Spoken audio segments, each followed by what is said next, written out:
प्रणाम। उम्मीद करती हूं आप सभी स्वस्थ और सुरक्षित होंगे।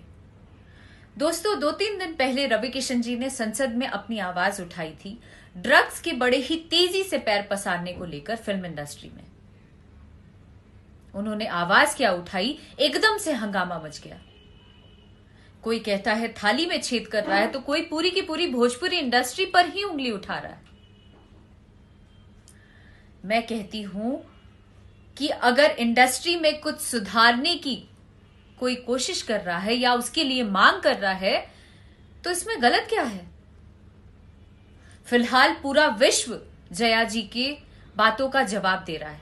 हो सकता है उनकी मजबूरी होगी, लेकिन मैं फिलहाल अनुभव सिन्हा जी के बातों का विरोध करने आई हूं। जो उन्होंने भोजपुरी फिल्म इंडस्ट्री के लिए नंगा नाच शब्द का प्रयोग किया, उस बात का जवाब देने आई हूं। अनुभव जी, आपको आपकी हालिया प्रदर्शित फिल्म थप्पड़ को लेकर जानते हैं हम लोग,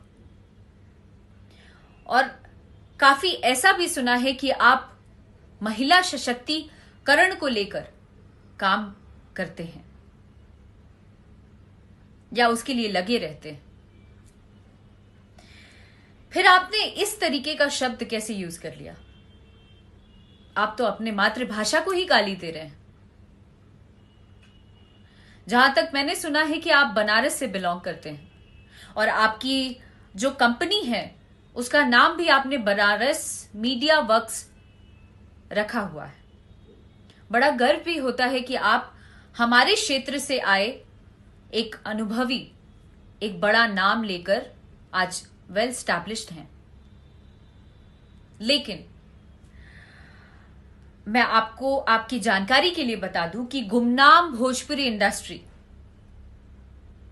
को किसी ने पहचान दिया, दिन रात खटकर, खून पसीना बहाकर एक वजूद दिया, तो वो हैं एक छोटे से जगह से आए रवि किशन जी। भोजपुरी सिनेमा ने बिना किसी सरकारी मदद या भोजपुरी क्षेत्रों से आए लोग के बिना किसी मदद के भोजपुरी ने अपनी एक अलग पहचान बनाई है, एक अलग नाम बनाया है, अपना वजूद बनाया। मैं मान सकती हूं कि कुछ एक फिल्में हर एक भाषाओं में वैसी बनी हैं, लेकिन अच्छी अच्छी फिल्मों को भी हमारी भोजपुरी इंडस्ट्री ने दिया है, जिसके बदौलत भोजपुरी सिनेमा व भोजपुरी के कलाकारों का उनकी वजह से मान है।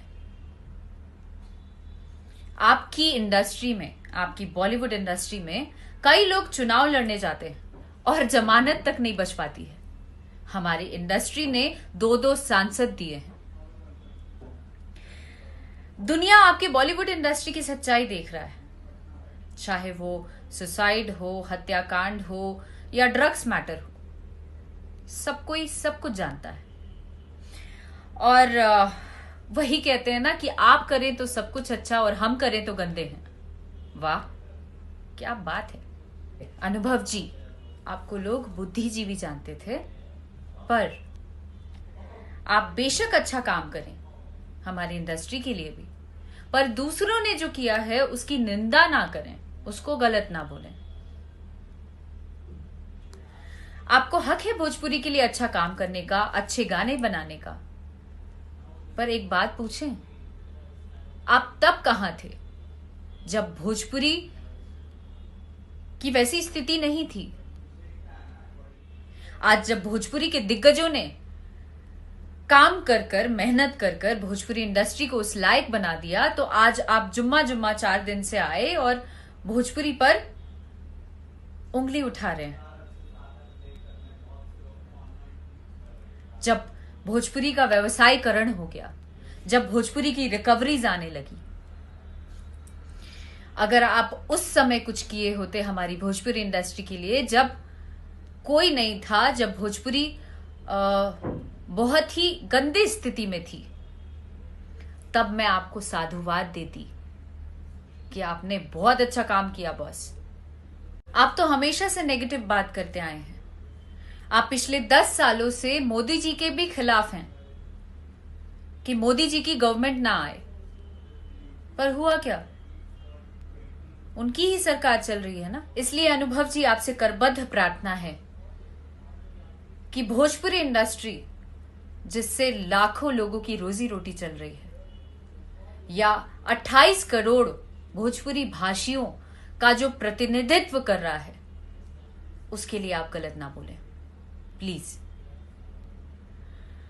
और आपने जो कहा है उसके लिए आप खेद प्रकट करिए। आज जो रवि किशन जी ने अपना नाम बनाया है वो नंगा नाच करके नहीं बनाया है। हमने या अन्य कलाकारों ने जो अपना नाम बनाया है वो नंगा नाच करके नहीं बनाया है।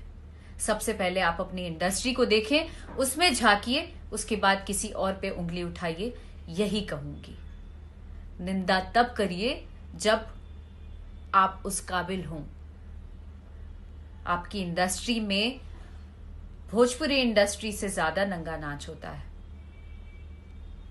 प्लीज इस बात का ध्यान रखें। धन्यवाद।